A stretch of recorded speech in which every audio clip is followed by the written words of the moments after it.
भाई लोक जनशक्ति पार्टी रामविलास को लोक जनशक्ति पार्टी रामविलास 5 सीटों में और इन 5 सीटों में संभव नहीं है कि आप सबको आप संतुष्ट कर सकें।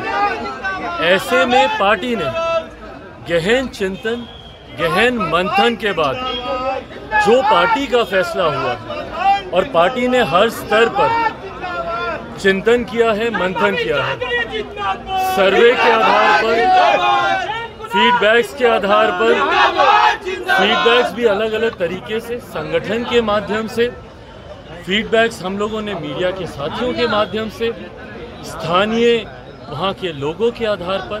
सो इन तमाम मेथड से, इन तमाम क्राइटेरियाज को पार करते हुए टिकट अगर इतनी आसानी से ही किसी को देना होता तो संभवतः बहुत पहले इसकी घोषणा हो गई होती।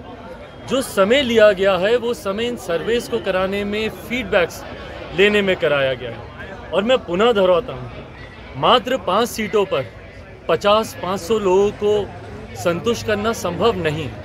और जिन लोगों को नहीं मिला, मैं उनकी नाराज़गी को भी मैं सम्मान देता हूँ। स्वाभाविक है, पार्टी से उम्मीदें होती हैं, पार्टी से अपेक्षाएं आपकी होती है और ये सवाल हर बार बरकरार रहता है। और ये सिर्फ लोक जनशक्ति पार्टी रामविलास में ही नहीं, कहीं पर भी चले जाइए, ये सवाल हर बार बरकरार रहता है कि यही क्यों। ये आप किसी को भी देंगे, ये सवाल उठेगा कि यही क्यों। अंतोगत्वा पार्टी ने जब तमाम विषयों पर चर्चा की है, उसके बाद मुझे खुशी इस बात की है कि पार्टी ने जो फैसला लिया है, पार्टी ने 2 चीज़ों को प्रमुखता से उसका ध्यान दिया है। जहां युवाओं का रिप्रेजेंटेशन मजबूती से हुआ है, मैं मानता हूं मेरे लिए युवा अपने में एक जाति है, मैं मानता हूं मेरे लिए महिला अपने में एक जाति है, गरीबी अपने में एक जाति है। ऐसे में अगर आप यहां पर देखेंगे, युवाओं का रिप्रेजेंटेशन हुआ है। हमारे प्रधानमंत्री जी की जो सोच रहती है, नारी वंदन अधिनियम अभी पिछले सत्र में ही हम लोग लेकर आए हैं। महिलाओं का रिप्रेजेंटेशन हुआ है, 5 में से 2 सीटें 40% महिलाओं को दिए हैं। और सबसे बड़ी बात, 21वीं सदी का पढ़ा लिखा युवा हूँ, युवा बिहारी अपने आप को कहलाता हूँ। मेरे सोशल मीडिया प्लेटफॉर्म्स पे चले जाइए, युवा बिहारी लिखता हूँ। मुझे खुशी है कि युवाओं की ये टीम है, यंग सोच है, फ्रेश आइडियाज़ हैं और पढ़े लिखे युवा।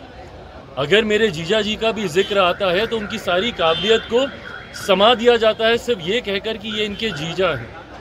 पर उस व्यक्ति को आप देखिए, विदेश से पढ़कर आए हैं, लंदन से उन्होंने MBA किया है, सक्सेसफुल बिजनेसमैन रहे हैं, अपनी खुद की एक राजनीतिक पृष्ठभूमि से वो आते हैं।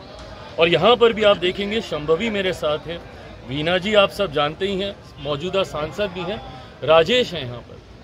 सब पढ़े लिखे युवा चेहरे, ऐसे चेहरे जो जब भारत की संसद में जाएंगे, बिहार का प्रतिनिधित्व करेंगे। और आप सबसे मैं ये विनम्र आग्रह करता हूँ, ये वो खूबसूरत छवि है जो हम लोग को बिहार की प्रस्तुत करनी है देश और दुनिया के सामने। जब ये लोग जब जाकर वहाँ पर बिहार की बात को रखेंगे, आज की तारीख में जिस तरीके से बिहार को देखा जाता है, ये छवि बनाने का प्रयास किया जाता है, इस छवि को बदलने के लिए ऐसे पढ़े लिखे युवाओं को सामने आना जरूरी है। और मुझे लगता है ये खूबसूरत चुनाव पार्टी लोकतंत्र बचाने के लिए रामलीला मैदान में जुटे हैं। वो लोग उन लोगों की पैरवी कर रहे हैं जो लोग इन्हीं लोगों को भ्रष्टाचारी बताते थे।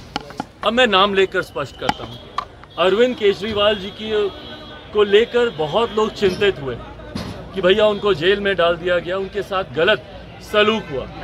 और उसके लिए अरविंद केजरीवाल जी के लिए, सुरेंद्र साहब के लिए सब लोग वहां पर इकट्ठा हुए।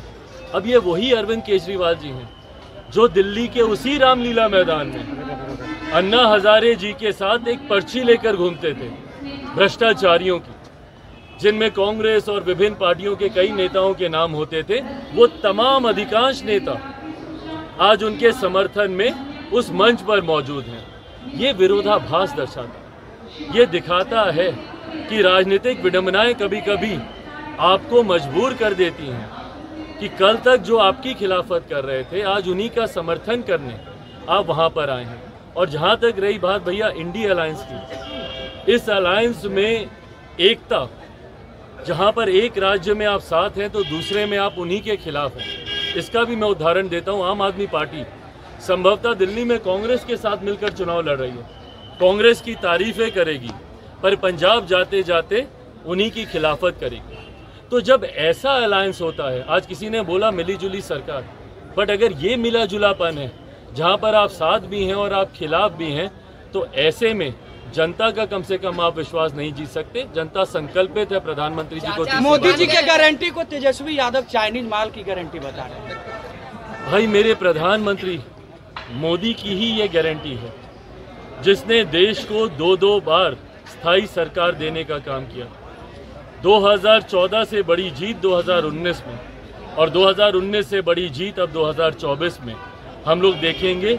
ये मोदी की गारंटी, यही वो विश्वास है। और ये वही विपक्ष है जिन्होंने 14 में भी एकजुटता का प्रयास किया, 19 में भी किया, दोनों बार मुंह की खाई।